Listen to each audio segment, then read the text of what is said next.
South ഇന്ത്യയിലെ തന്നെ യുവനായികയായി പ്രേക്ഷകർ ഏറ്റെടുത്തിരിക്കുന്ന താരമാണ് കീർത്തി സുരേഷ്. കീർത്തിയുടെ വാർത്തകൾ മുൻപ് സോഷ്യൽ മീഡിയയിൽ വൈറലാകുന്നത് പോലെയല്ല ഇപ്പോൾ വൈറലാകുന്നത്. ആന്റണിയുമൊത്തുള്ള ചിത്രങ്ങൾ തന്നെയാണ് ഏറ്റവും കൂടുതൽ പ്രേക്ഷകർ ഏറ്റെടുക്കുന്നതും. സോഷ്യൽ മീഡിയയിൽ ഇപ്പോൾ ആന്റണിയും കീർത്തിയും തമ്മിലുള്ള ബന്ധത്തെക്കുറിച്ച് ചർച്ച ചെയ്യുമ്പോൾ ആന്റണിക്ക് വാങ്ങിക്കൊടുത്തിരിക്കുന്ന പുതിയ കാറിനെ കുറിച്ചുള്ള വാർത്തയാണ് സോഷ്യൽ മീഡിയയിൽ എത്തുന്നത്.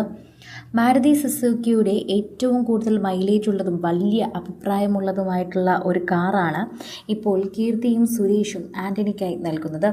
പുതിയ എഡിഷനിൽ ഇലക്ട്രിക് ആണ് ഇപ്പോൾ കീർത്തി തിരഞ്ഞെടുത്തിരിക്കുന്നത്. പ്രേക്ഷകർക്ക് എല്ലാവർക്കും പ്രിയപ്പെട്ട ഒരു കാറിൻ്റെ വാർത്ത തന്നെയാണ് കീർത്തി പങ്കുവച്ചിരിക്കുന്നത്. ഒരു പെയ്ഡ് പ്രൊമോഷൻ ആണെങ്കിൽ പോലും കീർത്തിയുടെ വാർത്ത പ്രേക്ഷകർ ഏറ്റെടുത്തു എന്ന് വേണം പറയാൻ. പ്രേക്ഷകരെല്ലാവരും ഇത് ആന്റണിക്കുള്ള സമ്മാനമല്ലേ എന്നാണ് ചോദിക്കുന്നത്. വിത്താരയാണ് ഇപ്പോൾ കീർത്തി തിരഞ്ഞെടുത്തിരിക്കുന്നത്. അതും നീല പൊന്മാൻ നിറത്തിലെ വിത്താര. വിത്താരയ്ക്ക് നല്ല മൈലേജ് ആണെന്നും വളരെയധികം സുസുക്കിയെ പേര് കേൾപ്പിച്ച ഒരു കാറ് കൂടിയാണ്. അതിൻ്റെ പുതിയ എഡിഷനാണ് വിത്താര. കാരണം ഇലക്ട്രിക് വിത്താര. ഇലക്ട്രിക്കിൽ ഇപ്പോഴാണ് വിത്താര ഇറങ്ങുന്നത്. അതുകൊണ്ട് തന്നെ വിത്താരയ്ക്ക് ഇപ്പോൾ വലിയ രീതിയിൽ ബുക്കിംഗ് തുടങ്ങിക്കഴിഞ്ഞു. കീർത്തിയാണ് ഇപ്പോൾ ഇതിൻ്റെ പരസ്യത്തിൽ എത്തുന്നത്. അതുകൊണ്ട് കീർത്തിക്ക് ഒരു കാർ എന്തായാലും കിട്ടുമായിരിക്കും. അത് ആന്റണിക്ക് നൽകും എന്നായിരിക്കാം ആരാധകർ ഉദ്ദേശിച്ചത് പോലും. എന്നാൽ ആന്റണി ഇവിടെ സ്ഥലത്തില്ലാത്തത് കൊണ്ടും വിദേശത്തായതുകൊണ്ട് തന്നെ കീർത്തിയായിരിക്കണം ആ കാർ കൂടുതലും ഉപയോഗിക്കുന്നത്. എന്തായാലും സുരേഷും കീർത്തിയും കൂടി ആന്റണിക്ക് നൽകിയതൊരു നല്ല സമ്മാനം തന്നെയാണ്. നല്ലൊരു കാർ തന്നെയാണ്. ആർക്കും തെറ്റു പറയാനില്ല ആ കാറിനെ കുറിച്ച്. എല്ലാവർക്കും നല്ലത് മാത്രമാണ് പറയാനുള്ളത്. അത്രമേലൊരു നല്ല കാറാണെന്നും അതിനെക്കുറിച്ചുള്ള വാർത്തകളുമൊക്കെ സോഷ്യൽ മീഡിയയിൽ നിറയുന്നുണ്ടായിരുന്നു.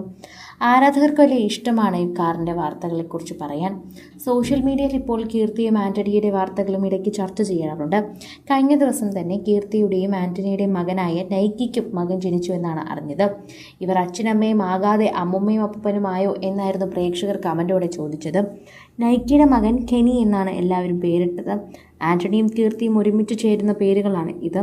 നൈക്കിക്കും ഇവർ അങ്ങനെ തന്നെയാണ് പേരിട്ടത്. ഇതോടെ പ്രേക്ഷകർ ചർച്ച ചെയ്യുന്ന ഏറ്റവും പ്രധാന വിഷയമായി മാറിയിരിക്കുകയാണ്. പൊങ്കൽ സമയത്തായിരുന്നു ഇതിൻ്റെ ചിത്രങ്ങളെല്ലാം പുറത്തുവിട്ടത്. നൈക്കി ഒരു അച്ഛനായ വിവരം ഞങ്ങളാരും അറിഞ്ഞിരുന്നില്ല. കീർത്തി ഞങ്ങളോട് പറഞ്ഞിരുന്നില്ലല്ലോ എന്നാണ് പ്രേക്ഷകർ പരാതിയെ എത്തുന്നത്. കീർത്തിയോട് പ്രേക്ഷകർ എപ്പോഴും പരാതി നൽകാറുണ്ട്. മിക്ക കാര്യങ്ങളും പ്രൊമോഷൻ കാര്യങ്ങളും മാത്രമാണ് കീർത്തി സോഷ്യൽ മീഡിയയിൽ പങ്കുവയ്ക്കാറുള്ളത്. ഈ വിവാഹത്തോടെ ഞങ്ങൾക്കത് കൃത്യമായി മനസ്സിലായെന്ന് പ്രേക്ഷകർ പറയുന്നു. വിവാഹത്തോടെ മാത്രമായിരുന്നു പ്രേക്ഷകർക്ക് ഇതിനെക്കുറിച്ച് അറിയാവുന്നത്. ആന്റണി എന്ന പേരും ആന്റണിയാണ് കീർത്തി വിവാഹം കഴിക്കാൻ പോകുന്നതെന്നും അധികമാർക്കും അറിയില്ലായിരുന്നു.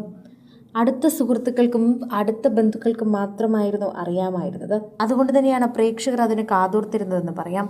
സോഷ്യൽ മീഡിയയിൽ നിൽക്കുന്ന എല്ലാവരും ഈ വാർത്ത ഏറ്റെടുക്കുകയാണെന്ന് പറഞ്ഞേ മതിയാകൂ. ആരാധകർക്ക് വലിയ വാർത്താ പ്രാധാന്യമുള്ള ഒരു കാര്യം തന്നെയാണിത്. സോഷ്യൽ മീഡിയയിൽ നിൽക്കുന്ന എല്ലാവർക്കും ഇപ്പോൾ കീർത്തിയുടെയും ആന്റണിയുടെയും വാർത്ത ഏറ്റെടുക്കുകയാണ്. അതുപോലെ ആശംസകളും അറിയിക്കുന്നു.